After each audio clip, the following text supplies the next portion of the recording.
Bismillahirrahmanirrahim.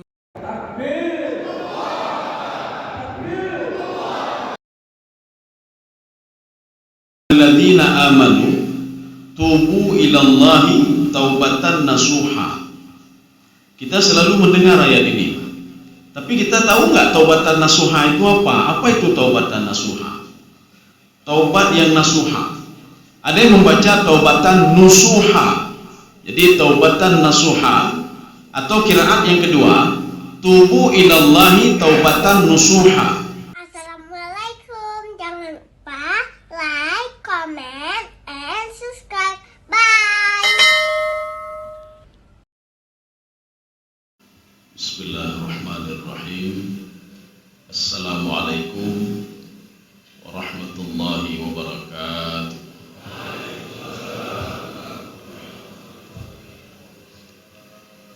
Alhamdulillahi rabbil alamin. Wassalatu wassalamu ala ashrafil anbiya'i wal mursalin wa ala alihi wa ashabihi ajma'in. Raditu billahi rabba wa bil islami dina wa bi muhammadin nabiyya wa rasula. Rabbi shrah li sadri wa yassir li amri wahlul 'uqdatam min lisani yafqahu qawli. Allahumma ij'al jam'ana hadha jam'an marhuma wa tafarruqana min ba'dihi tafarruqan ma'suma.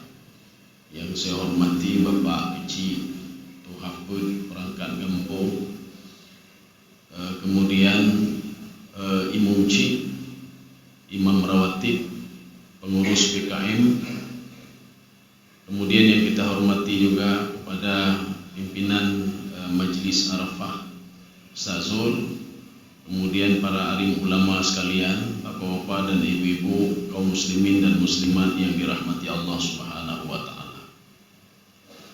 Kalau kita berbuat dosa, apakah dosa itu kecil atau besar, diampuni enggak oleh Allah? Ya, Pak. Jadi kita di dalam sebuah hadis Rasulullah sallallahu alaihi wasallam bersabda, saya itu, kata Rasulullah, itu setiap hari beristighfar dan mohon ampun kepada Allah tidak kurang dari 70 kali. Jadi istighfar yang dimaksud di sini, Rasulullah mengatakan astaghfirullah, astaghfirullah, astaghfirullah. Beristighfar kepada Allah Subhanahu wa taala. Di dalam surah At-Tahrim itu ayat 8.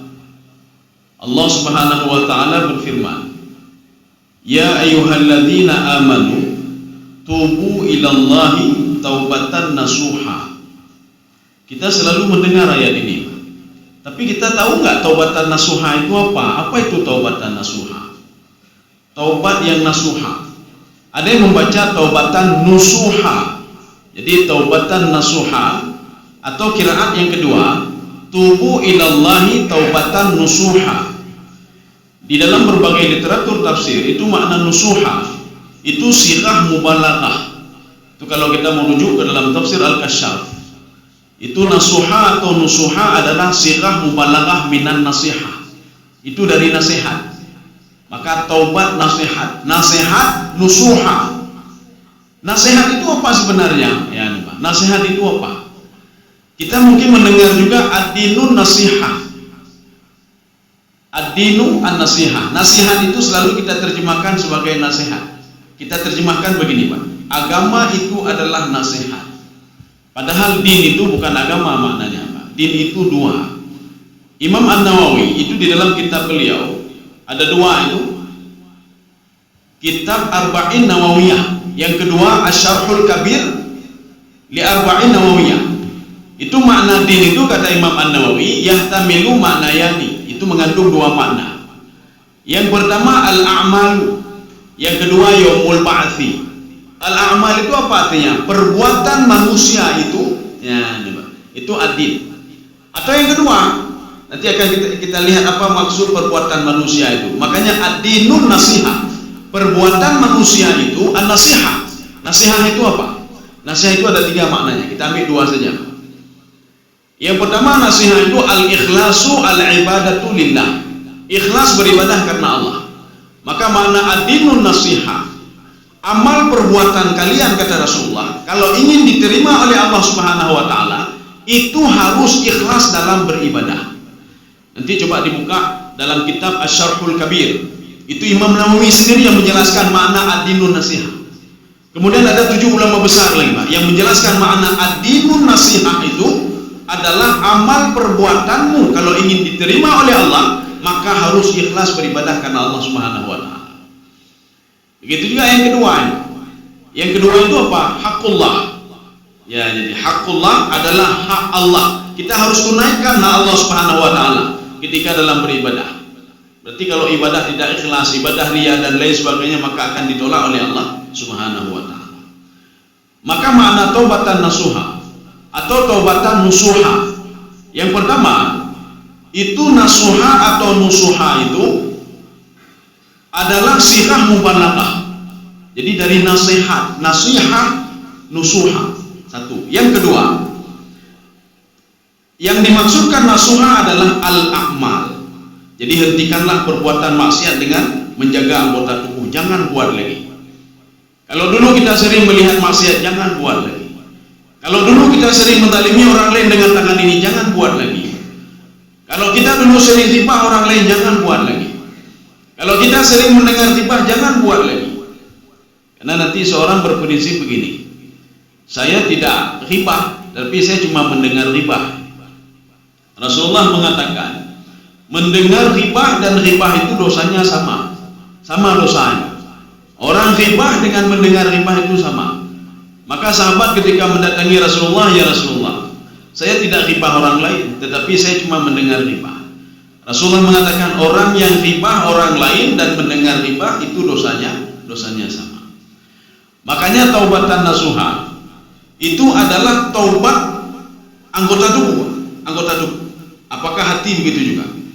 Dulu dengki sama orang lain, sekarang jangan dengki lagi. Makanya di dalam tafsir Sawi itu ada 3 syarat supaya taubat kita diterima oleh Allah Subhanahu wa taala. Ini jangan kita meremehkan, ini kan dosa kecil, ini dosa kecil. Jadi makanya memang ada dosa kecil.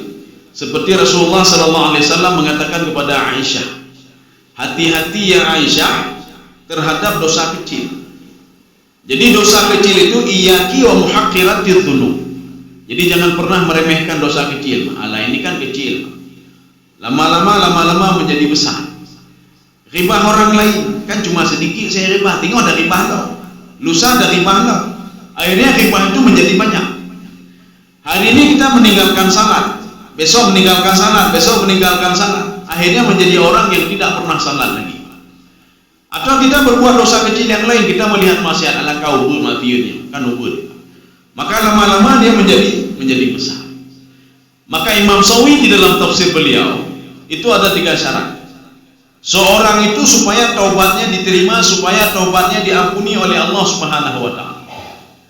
Atau sebelum kita masuk syarat itu, kita melihat ada sebuah hadis qudsi. Jadi Allah Subhanahu wa taala mengatakan, kalau kalian berbuat dosa, kemudian kalian beristighfar kepadaku, akan aku ampuni dosa kalian wala ubali. Dan saya tidak akan pernah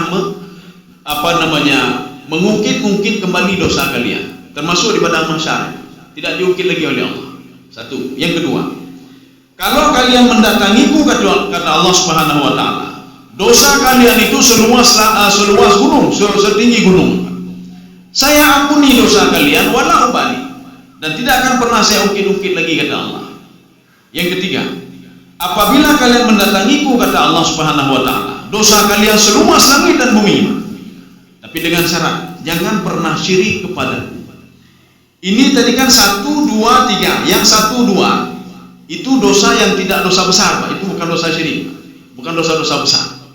Tetapi yang ketiga ini, Allah mengatakan barang siapa yang datang kepadaku dosanya seluas langit dan bumi, dia syirik, dia berbuat maksiat, termasuk dosa-dosa besar, akan aku ampuni, kata Allah, tapi dengan syarat Allah yusyrik bi syai'an, tidak mensyirikkanku sedikit pun, kata Allah, akan saya ampuni dosanya wala ubali.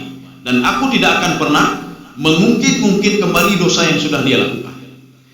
Kaum muslimin sidang jamaah yang dirahmati Allah Subhanahu wa taala. Kalau kita ketemu satu sama lainnya, maaf bu, maaf. Lahir batin bu, lahir batin. Padahal lahir saja Pak, batin buktinya mana? Setelah 20 tahun kemudian, itu yang 20 tahun itu diungkit kembali Pak. Beda pilih yang cukup terkait lu nyamun ganya. Cukup terkait lu nyamun. Tetapi Allah ketika kita berbuat dosa di padang mahsyar enggak akan diungkit lagi Pak. Tapi dengan syarat kalian bertobat kepadaku kata Allah. Kalian minta maaf kepadaku. Tetapi kata Imam Sawi, wa'lam anna taubata mimma la yata'allaq bi haqqin adamiyyin. Tapi ingat, jangan ada hubungannya dengan hak adami Pak. Kita berhutang sama si fulan. Ya Allah, lu bertobat, nana lu ulang le, betul hutang bayi wilayah Pak. Bayar dulu hutangnya. Jangan hutang di sini, hutang sini. Saya tobat nasuha ya Allah. Bertobat nasuha ya Pak. Jadi kalau mau dengan syarat, kata Imam Sawi, wa'lam, ketahuilah taubat yang dimaksud nanti oleh Allah Subhanahu wa taala tadi tidak ada hubungan dengan manusia. Artinya ada dalam hadis qudsi yang lain. Kalau kamu bermasalah denganku, minta maaflah denganku. Kalau kamu bermasalah dengan hambaku, maka aku tidak akan ikut campur kata Allah. Kamu menyakiti hati dia, minta maaf sama dia. Kamu berhutang sama dia, minta maaf sama dia. Kamu bermasalah sama tetanggamu, selesaikanlah masalah itu. Tidak ada hubungan denganku kata Allah Subhanahu wa taala. Kaum muslimin sidang jamaah yang dirahmati Allah. Di dalam tafsir Sawi ada 3 syarat supaya taubat kita diterima oleh Allah Subhanahu wa taala. Nya menyoda pikir-pikir jumlah umur padu menawarkan untuk dalam taubat. Ya, ini umur diberikan waktu oleh Allah 60 tahun, kan tak banyak 60 tahun. Coba kita bagi-bagi Pak. Tak main-main di dunia bedung-tun, tak pengegok bedung-tun, tak kalian mati bedung-tun, tak taubat, tak menyona taubatnya Pak. Maka kalau kita tidak bertobat, maka kesempatan kan sedikit sekali Pak. Hanya 50 tahun, hanya 60 tahun, hanya 70 tahun. Menyona tak bertobat kabeh ini Pak. Jadi makanya ada 3 syarat. Imam Sawi mengatakan syarat yang pertama, ayyuqli'a az-dzunuba fil hal. Jadi yang pertama untuk menutup maksiat. Ana lu begat le Allah mati ni. Saya enggak buat lagi, saya enggak lihat maksiat lagi ya Allah. Ana lu zalimi kau le ya Allah. Saya tidak syirik lagi ya Allah. Ya, ini kalau sudah tinggi sekali Pak. Saya tidak syirik lagi kepada Engkau ya Allah. Ya. Saya tidak syirik lagi. Saya tidak berbuat maksiat lagi. Berjanji dengan Allah, ini yang pertama. Kemudian yang kedua, ayyandama bima fa'ala.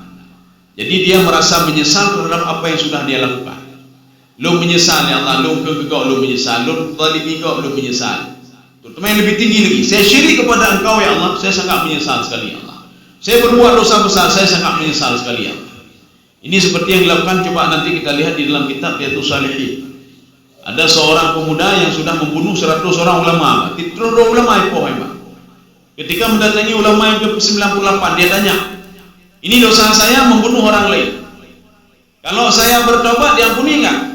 Oh, ana yang puni neraka itu Urang ulama itu ditebas kepalanya sehingga 99. Ijazah mbak ulama terakhir yang tertentu. Ditanya lo, kalau saya bertobat diampuni enggak dosa saya? Itu semua ulama sudah dibunuh semua, sudah sampai 100 orang. Ulama yang terakhir mengatakan, dalam detik ini kamu bertobat kepada Allah. Dalam detik ini dimaafkan dosamu oleh Allah Subhanahu wa taala. Tapi dengan syarat, tinggalkan maksiat itu dan jangan ulangi lagi.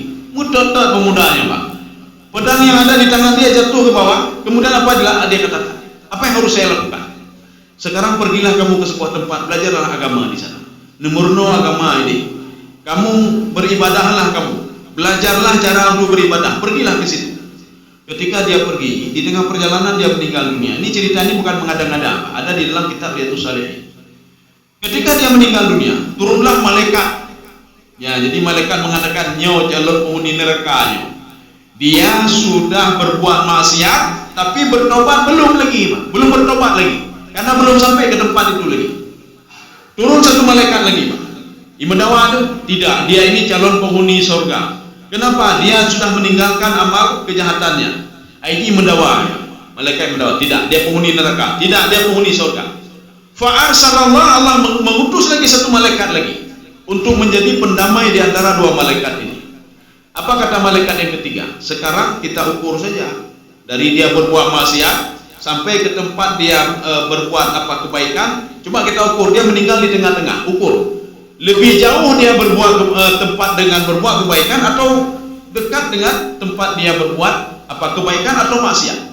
Rupanya lebih sedikit perjalanannya untuk menuju tempat dia bertobat.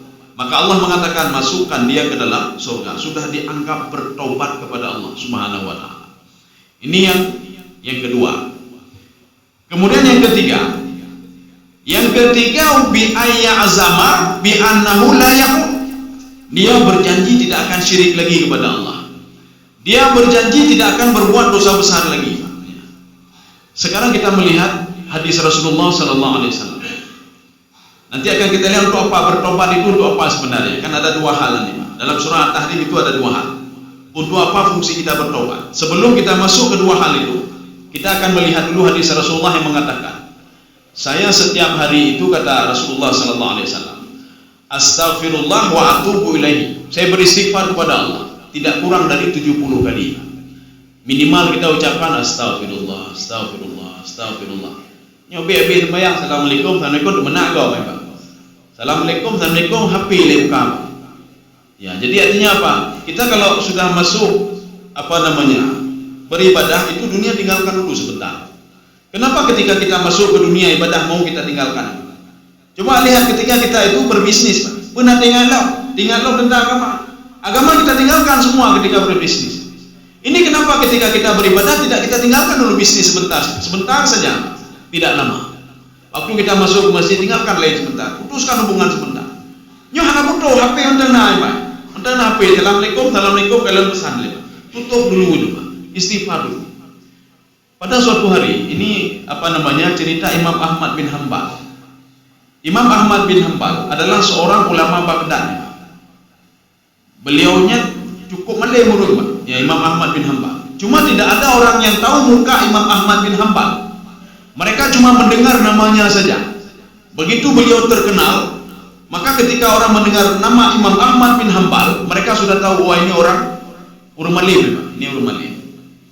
Rupanya pada suatu hari Imam Ahmad bin Hanbal hatinya itu diarahkan oleh Allah untuk pergi ke sebuah tempat di Basrah. Jadi dari Baghdad menuju Basrah itu jaraknya 531 atau 35 km. Dari Medan 600. Ini berarti ke sini lagi. Paling enggak sampai Aceh dan Miang. Jangan lepak nih, Pak. Jalan dia. Ini ada apa? Hati saya ini menyuruh saya untuk pergi ke sebuah tempat. Rupanya setelah itu sampai ke Basrah. Setelah sampai ke Basrah, karena beliau tidak sanggup lagi jalan itu, ada sebuah masjid, beliau istirahat di masjid itu. Ketika mau istirahat di masjid, sudah ibadah. Waktu habis ibadah mau istirahat. Jadi kata penjaga masjid, oh anjir penjaga masjid tidak tahu kalau itu adalah Imam Ahmad bin Hanbal yang tersohor di Baghdad itu. Beliau tidak tahu. Dia pikir orang biasa, Pak. Maka dipanggil ya Syaifu. Wahai urun Tuhan, masjid itu pikir. Dia tidur di luar. Oh anjir, Cik. Saya sebentar saja. Tidak bisa juga. Enggak hanya gitu, Pak. Rupanya ketika itu lewatlah seorang penjual roti. Ya, penjual roti. Penjual roti ini mengatakan kepada Syekh tadi, Pak. Dia nggak tahu kalau itu Imam Ahmad bin Hanbal. Ada apa? Saya nggak tahu, hati saya diarahkan oleh Allah menuju ke Basrah, tapi nggak tahu tujuan saya untuk apa. Dan saya mau menginap, nggak dikasih nginap di masjid itu. Begini saja, nginap di rumah saya. Cuma nanti apa adanya, ya apa adanya. Boleh pergi ke rumah pemuda ini. Sampai ke rumah pemuda ini, apa kata pemuda ini?